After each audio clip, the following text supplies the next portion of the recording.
Oke, baik anak-anak sekalian. Di minggu yang kemarin, di pertemuan pertama kita sudah belajar mengenai keluarga yang bertumbuh.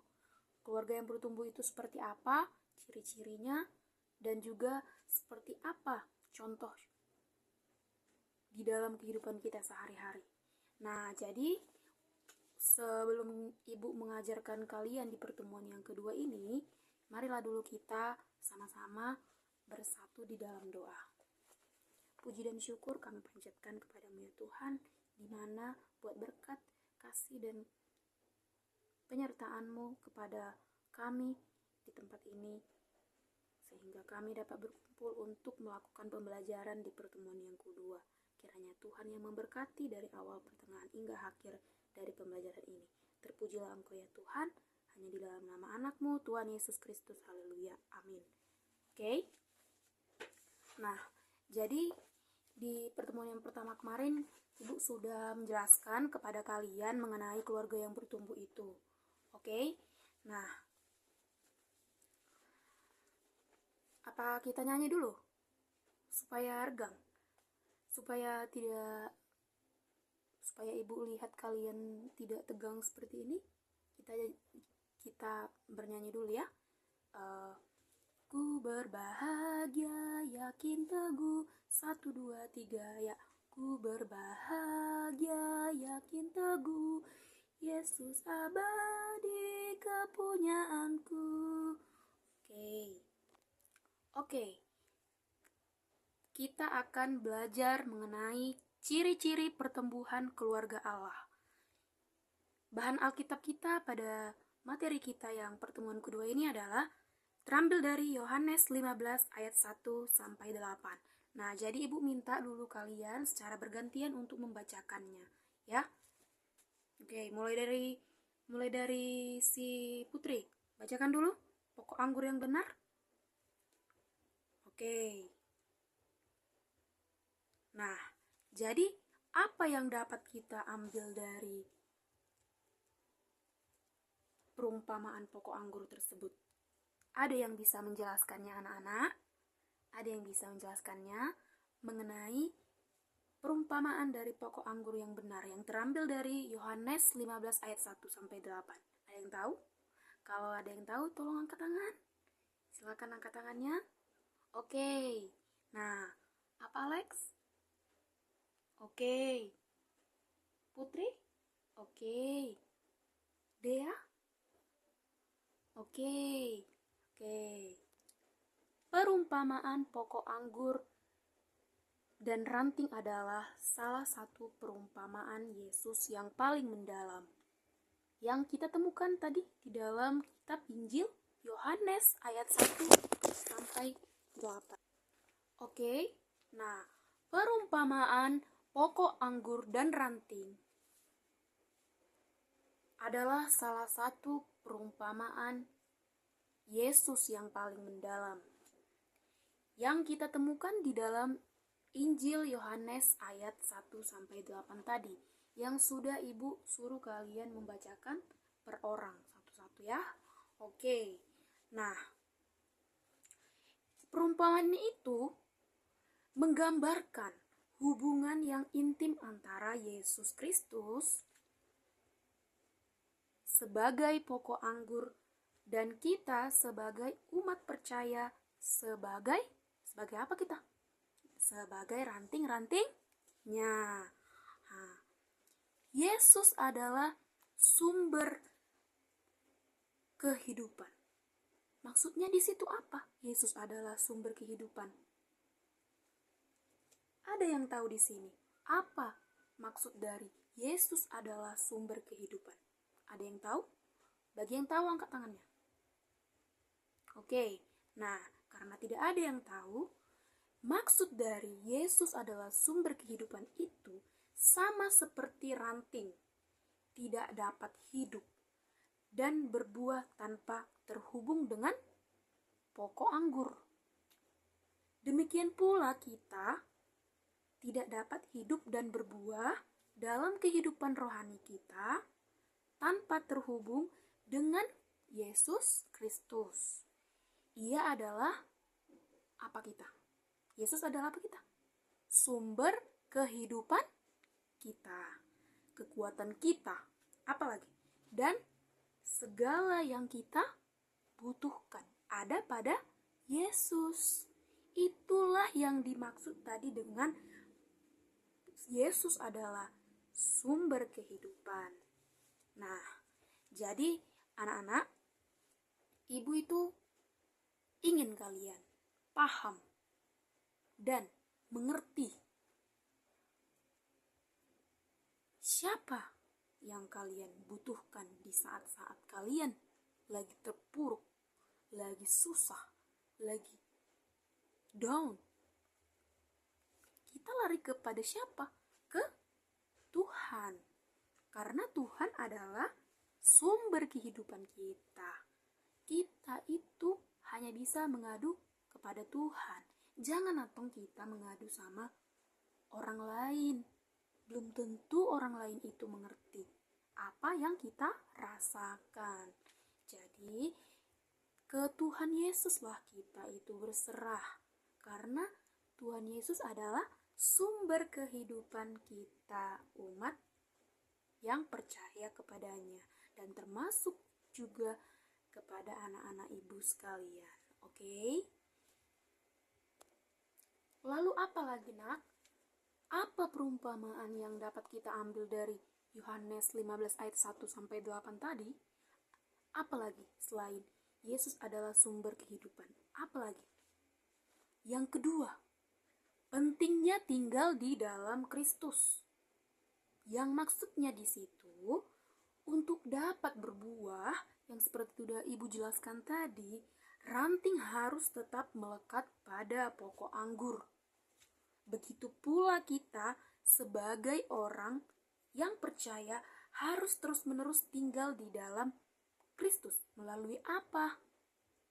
Melalui apa kita tinggal di dalam Yesus? Melalui apa? Doa, membaca firman, dan persekutuan dengan sesama orang percaya di gereja, bergereja. Itu dia. Itulah juga ciri-ciri pertumbuhan keluarga Allah itu. Dari perumpamaan Yohanes 15 ayat 1 sampai 8 tadi. Itu yang dapat kita simpulkan juga. Lalu apa? Berbuah. Ada di sini yang tahu maksud dari berbuah. Berbuah. Misalnya apel berbuah. Aduh, tinggal makan kan? Itukah arti berbuah di dalam perumpamaan Yohanes 15 ayat 1 sampai 8 ini? Tidak. Nah, jadi ibu beritahu kepada kalian, maksud dari berbuah itu adalah buah yang dihasilkan oleh ranting adalah bukti bahwa ranting tersebut hidup dan terhubung dengan pokok anggur. Yang maksudnya apa? Apa maksudnya di situ? Hidup dengan ranting yang terhubung dengan ranting tersebut sehingga dia berbuah. Maksudnya itu apa? Nah, begitu pula buah roh yang dihasilkan oleh orang percaya. Buah yang dimaksudnya itu seperti kasih, sukacita, damai sejahtera, kesabaran, kemurahan. Apalagi tuh 9 buah roh. Nah, itu harus ada di dalam diri kita itu, ke-9 buah roh itu. Oke? Jadi mau tanya dulu sama kalian, apakah kalian mempunyai ke-9 buah roh itu di dalam kehidupan kalian? Apakah cuma salah satunya saja? Nah, itu dia yang menjadi persoalannya. Kita sebagai umat yang percaya, umat yang bertumbuh, kita harus mempunyai ke-9 buah roh tersebut. Kasih, sukacita, damai sejahtera, kesabaran, kemurahan, kebaikan, kesetiaan, kelemah lembutan, dan penguasaan diri. Nah, itu dia anak-anak.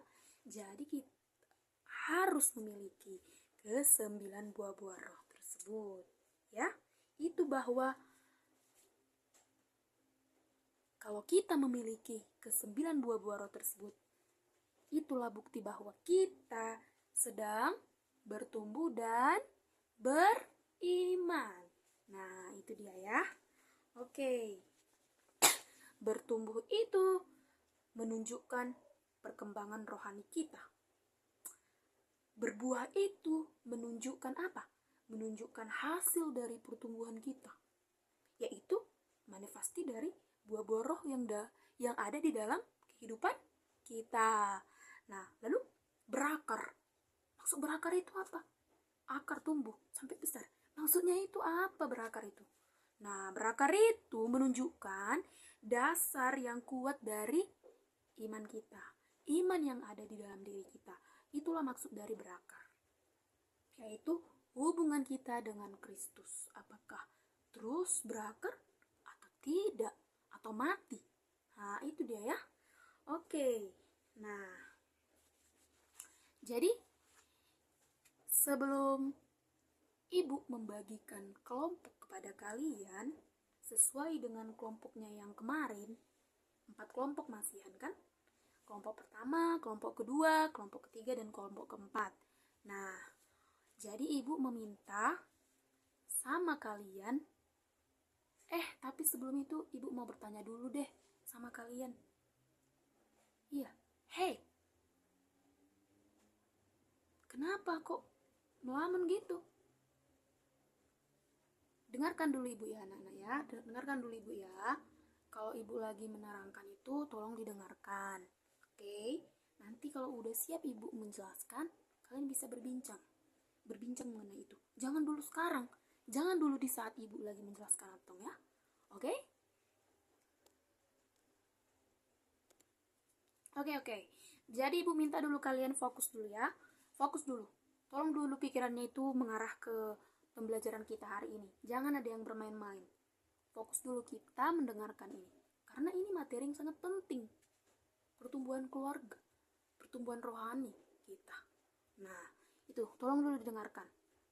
Kalian kan, Ibu kan percaya sama kalian. Kalian itu murid yang pintar-pintar, yang baik-baik, cantik-cantik, ganteng-ganteng. Nah, harus setara gitu.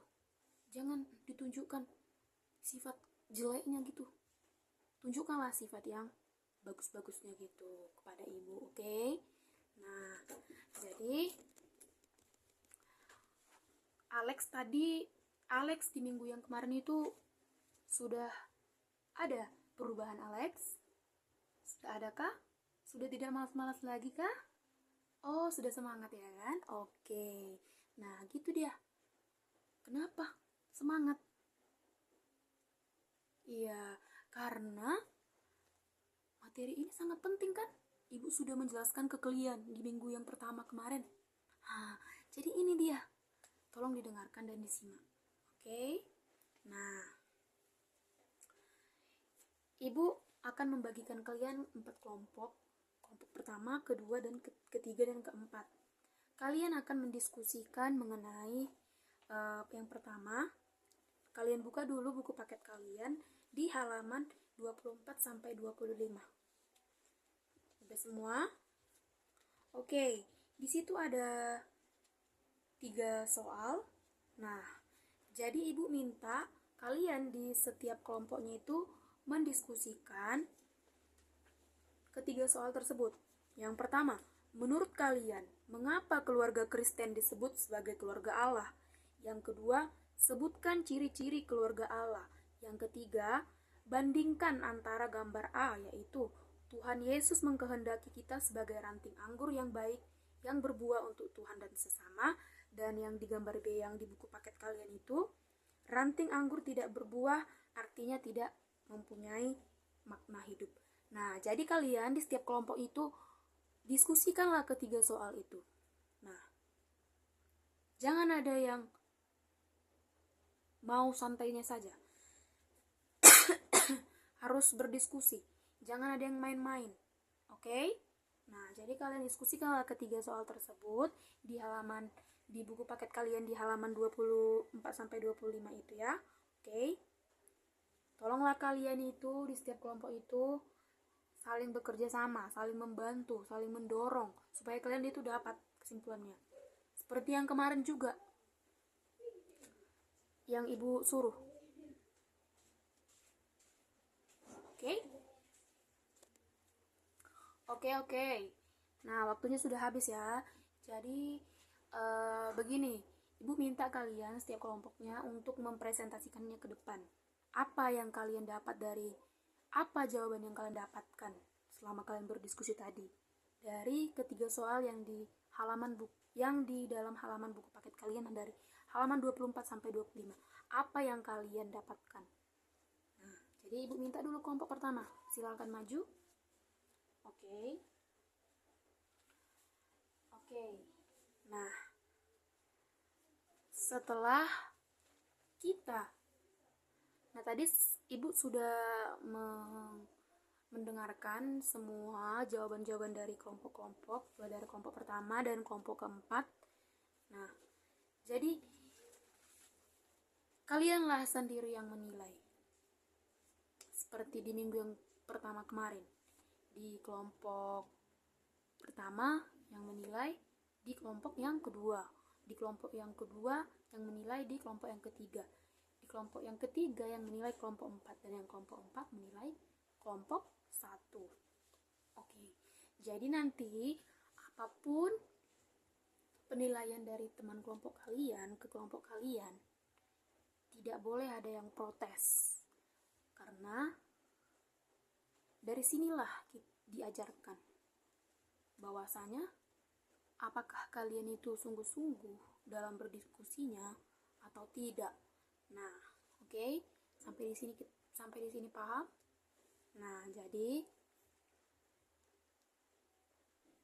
tadi kalian sudah menilai teman-teman kalian setiap kelompoknya. Jadikanlah itu sebagai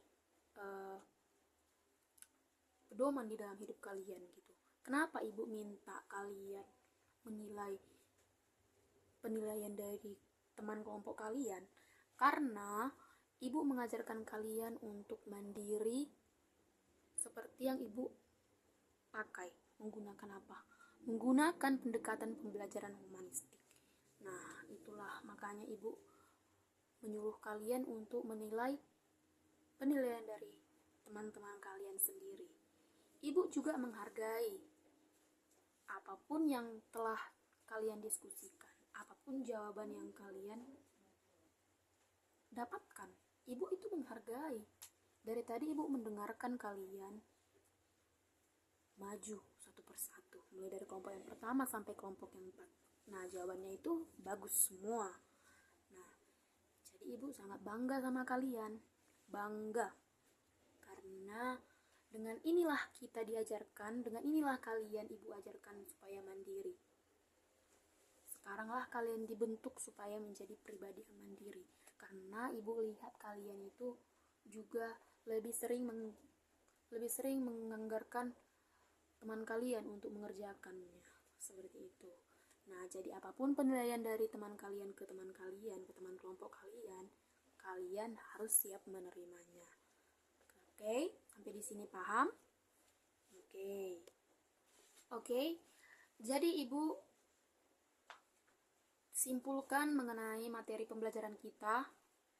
Apa implikasinya sih di dalam kehidupan kita sehari-hari mengenai ciri-ciri pertumbuhan keluarga Allah, dan kesimpulan yang kita dapatkan dari ketiga soal yang telah kalian jawab dan telah kalian diskusikan. Oke, implikasinya itu kita menyadari ketergantungan kita pada Kristus. Kita tidak dapat hidup dalam kekuatan sendiri. Kita tidak bisa hidup dengan kekuatan kita sendiri. Tetapi haruslah kita itu selalu bergantung pada kekuatan Roh Kudus yang bekerja di dalam diri kita. Ya, memupuk hubungan yang intim dengan Kristus, yang artinya di situ melalui doa, pembacaan Alkitab, dan persekutuan kita dapat memperdalam hubungan kita dengan Kristus.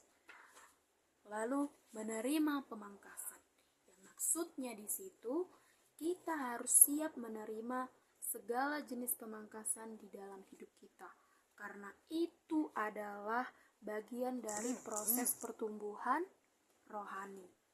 Dan yang terakhir, berbuah di dalam roh, yang artinya kita dipanggil untuk menghasilkan buah-buah roh dalam kehidupan kita sehari-hari, sehingga kita dapat menjadi saksi Kristus bagi orang lain. Nah, sampai di sinilah pembelajaran kita. Jadi, apapun yang kita dapatkan, yang anak-anak ibu dapatkan dari materi pembelajaran kita hari ini, tolonglah ditanamkan ke dalam diri kita masing-masing, seperti bertumbuh, berakar, dan berbuah. Nah, dan memiliki ke-9 buah roh: kasih, sukacita, damai sejahtera, kesabaran, kemurahan, kebaikan, kesetiaan, dan kelemah lembutan, serta penguasaan diri. Oke. Jadi, biarlah anak-anak kalian sendirilah yang dapat menentukan prestasi kalian. Karena apa ibu bilang? Karena di saat kalian fokus mendengarkan ibu menyampaikan materi dan dan menyadarkan kalian,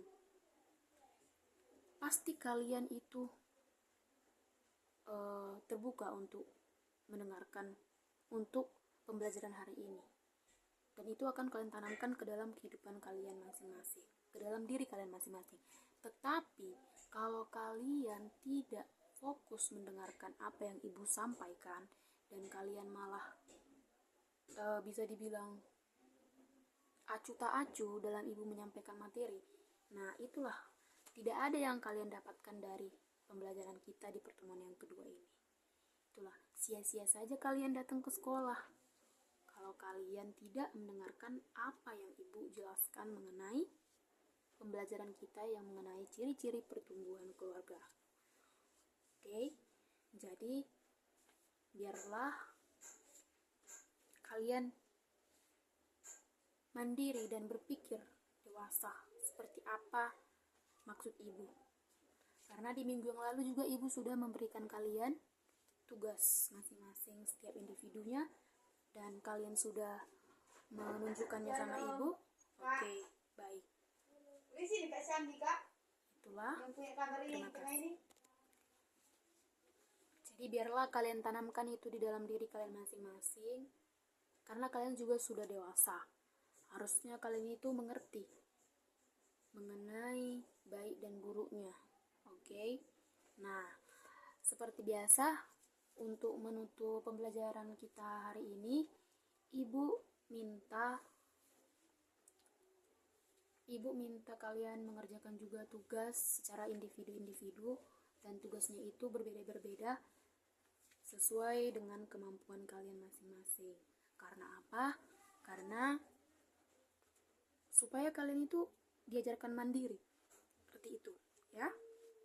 Karena kalian juga itu sudah besar-besar, tidak boleh lagi mengharapkan jawaban dari temannya, harus mengerjakan sendiri, seperti itu. Oke. Nah, jadi untuk menutup pembelajaran kita hari ini, marilah kita bersatu di dalam doa.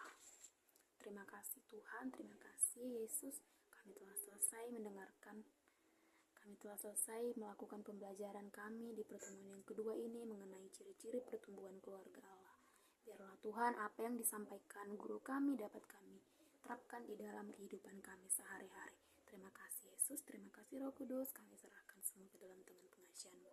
Hanya di dalam nama anak-Mu, Tuhan Yesus Kristus, kami berdoa dan mengucapkan syukur. Amin. Shalom.